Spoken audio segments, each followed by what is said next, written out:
dustur dan konun. Masih sebetulnya lanjutannya tabani. Kalau tabaninya individu atau kelompok mungkin ya jadinya hukum pribadi aja. Tapi kalau negara sudah mengadopsi nanti bisa jadi undang-undang. Undang-undang. Dustur itu undang-undang dasar, konun itu undang-undang. Di paragraf pertama, kalimatul konun istilahun ajnabi. Kata konun ini kata asing, istilah asing. Ya, bukan kalau cari di hadis enggak ketemu itu konun. Konun al-jaza misalnya, hukum pidana misalnya. Enggak. Ini istilah asing. Wa ma'nahu indahum, maknanya menurut mereka yakni orang-orang asing itu al-amru alladzi yusdiruhus sultanu. Perintah-perintah ya, atau aturan yang dibikin atau dikeluarkan oleh sultan penguasa liyasira alaihin nas, agar manusia itu menjalankan aktivitasnya di atas perintah tersebut. Ini makna undang-undang. Jadi ya aturan negara itu undang-undang. Waqad urifal qanun bi annahu, dan sungguhnya konun itu didefinisikan sebagai majmu'ul qawaid, sekumpulan kaidah aturan. Allati yujbirus sultanun nasa, yang sultan itu memaksa manusia dengan aturan itu alat tibaiha fi alaqatihim, untuk mengikuti aturan tersebut di dalam hubungan antar sesama mereka, relasi individu dengan masyarakat dengan negara. Nah, aturannya begini, itu konun. Kemudian waqad utliqa 'alal qanunil asasi likulli hukumatin kalimatud dustur, dan sesungguhnya disebut atau diistilahkan untuk undang-undang yang sifatnya mendasar bagi setiap pemerintahan itu dengan kata dustur, undang-undang dasar. Kemudian wa utliqa 'alal qanunil annatiji minan nizamil ladzi nassa 'alaihi dustur kalimatul qanun. Kemudian disebut undang-undang yang muncul dari sistem yang dibikin oleh UUD tadi, undang-undang dasar, itu disebut kata konun, undang-undang. Jadi ada undang-undang dasar, kemudian ada dari yang undang-undang dasar muncullah undang-undang. Kemudian dustur itu didefinisikan sebagai al-qanunul lati yuhaddidu syaklad daulah. Dustur itu adalah undang-undang. Undang-undang dasar itu adalah undang-undang yang membatasi bentuk negara. Wa nidhamal hukmi fiha, membatasi sistem pemerintahan di dalamnya. Wa yubayyinu hududa wa ikhtisasa kulli sultatin fiha. Kemudian menjelaskan batasan-batasan dan tugas-tugas setiap penguasa atau kekuasaan yang ada di dalam negara tersebut. Jadi undang-undang dasar itu bicara bentuk pemerintahan, bentuk negara, kemudian tupoksi dari para lembaga-lembaga negara tersebut. Ini kurang lebih begitulah bahasan ini sebelum membahas kenapa ini dibahas. Setelah bicara ini kan kaitannya dengan kebangkitan tadi. Mau tidak mau ya terbahas ini. Karena yang mau dibangkitkan itu umat, bukan hanya sekedar individu. Nah, ini sebelum beranjak ke berikutnya, musonif membahas tentang masodir, sumber dari UUD dan UU. Ini langsung ringkasannya aja. Yang pertama itu adalah masdarus tasyri'i. Sumber undang-undang itu ada yang sifatnya tasyri'i, yuridis.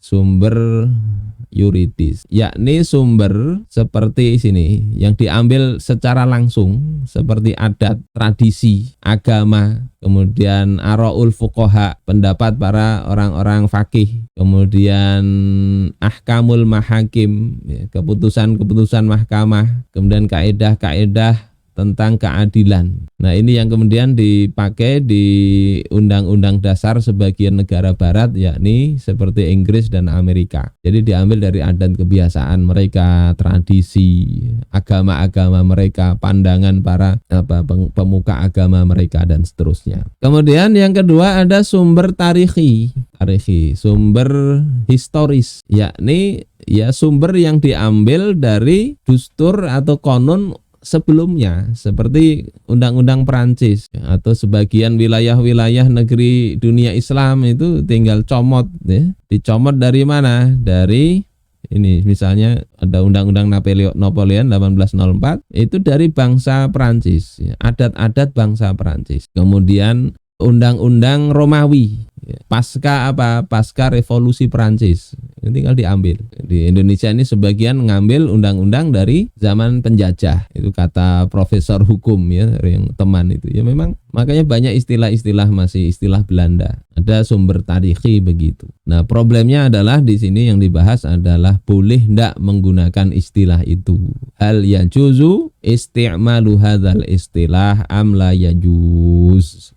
Ini pertanyaannya dibahas di situ. Ya, jawaban ringkasnya itu boleh, ya, gunakan istilah sebutan nama undang-undang atau undang-undang dasar. Karena ini istilah yang sekedar istilah, tidak membawa makna khusus, nggak membawa makna khusus. Jadi kalau maknanya umum boleh dipakai, tapi dengan catatan sumber utamanya itu bukan, ya, historis atau yuridis yang enggak sesuai dengan Islam. Sumber utamanya mestinya Al-Quran dan As-Sunnah berutama itu. Termasuk nanti ijma'us sahabah dan qiyas yang syar'i. Karena ijma' sahabat itu ya pasti dari pemahaman mereka terhadap Al-Quran dan As-Sunnah. Sementara qiyas itu ilatnya kembali kepada Al-Quran maupun As-Sunnah. Jadi undang-undang maupun mau disebut undang-undang berapapun ya sumbernya mesti Al-Quran dan As-Sunnah. Kalau dalam Islam seperti itu maka boleh. Kalau enggak ya enggak boleh. Undang-undang apapun yang bertentangan dengan ini ya enggak boleh bagi umat Islam untuk menjadikan itu sebagai landasan amal mereka. Tidak ada pahalanya kalau bukan landasan syar'i. Kemudian yang kedua, tempat lahirnya ya munculnya itu adalah ijtihad para mujtahid. Sudah kita bahas di tentang hukum syariat.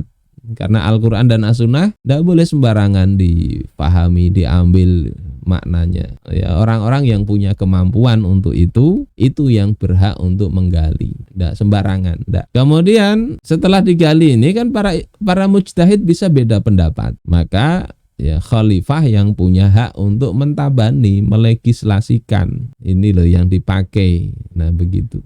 Bagus lagi kalau khalifahnya adalah mujtahid.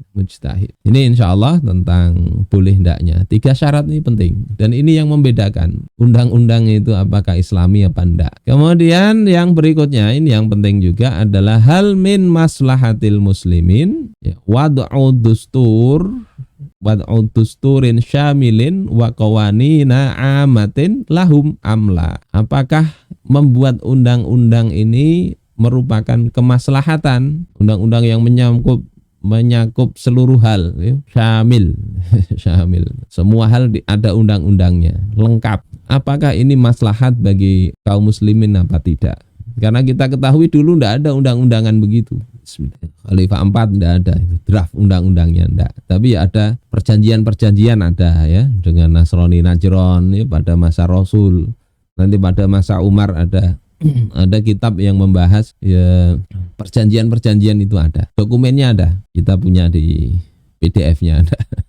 Sampai undang-undangnya pada masa khilafah Turki Utsmani itu kan ada itu. Di kitab itu namanya Majallah Al-Ahkam Al-Adliyah. Itu ya sudah penulisannya bentuk undang-undang kayak model fikih praktis gitu ya.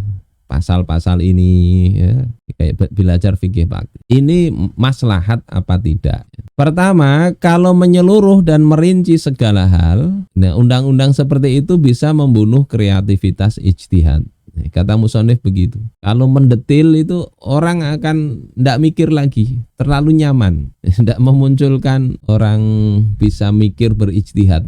Sudah detil, maka kurang bagus. Ini kalau masyarakatnya itu pinter, masyarakatnya banyak para mujtahidnya, maka tidak perlu rinci-rinci. Sebagaimana pada masa Khulafaur Rasyidin, orang-orangnya pada pinter sehingga tidak banyak problem terkait hakim memutuskan hukum itu. Tetapi kalau masyarakatnya ini mayoritas adalah muqallid, mayoritas masyarakatnya itu orang yang bisanya taklid, apalagi taklid taklid tidak tahu dalil, ditambah mujtahidnya sangat sedikit, maka menjadi penting ada undang-undang yang rinci itu menjadi penting. Supaya apa? Supaya masyarakat itu tidak kemudian salah. Namanya orang tidak bisa itu kalau nggak dijelasin secara rinci kan jadi salah. Inginnya pakai hukum Islam tapi justru bertentangan dengan hukum syariat. Ya, saya baca di salah satu kitab tafsir itu, seorang wanita maunya sih ya pakai Al-Quran. Ternyata dia ini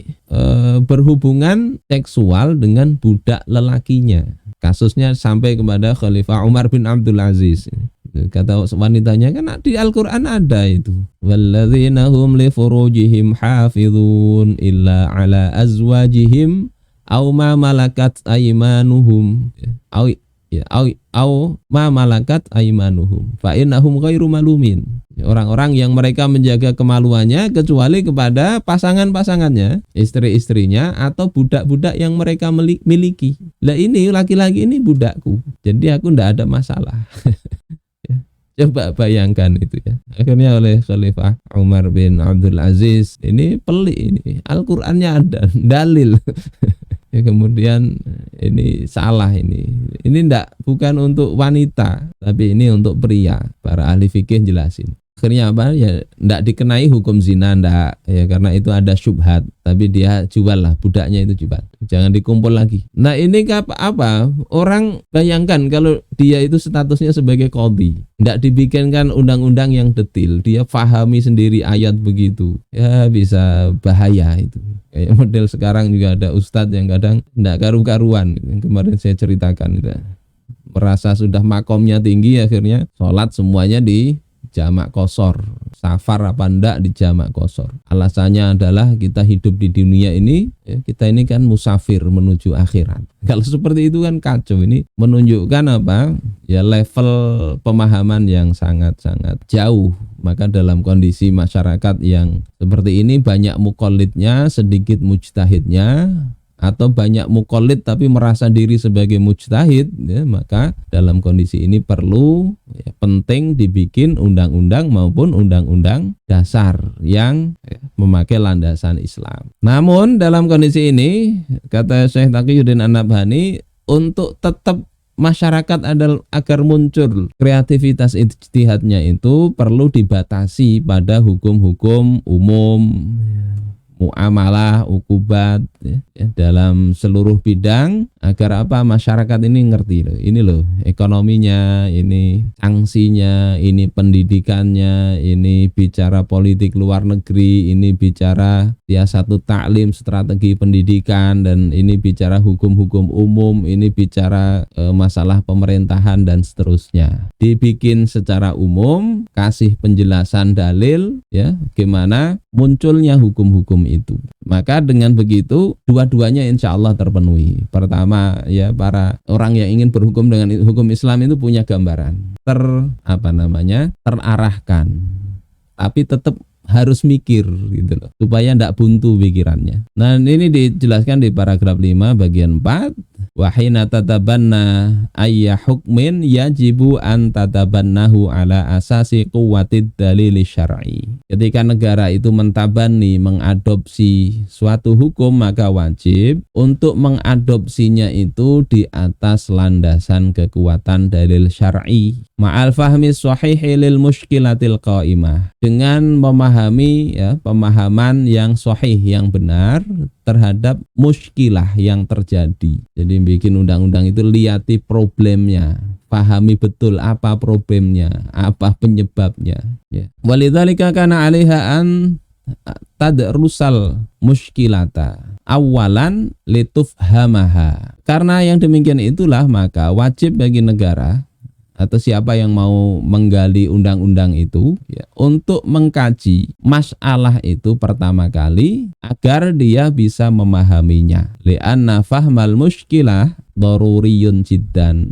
Karena memahami problem itu sangatlah penting. Jadi bikin aturan itu kaji dulu masalahnya. Kalau sekarang mungkin ada penelitian kebijakan, sebelum dibikin kebijakan itu diteliti ya.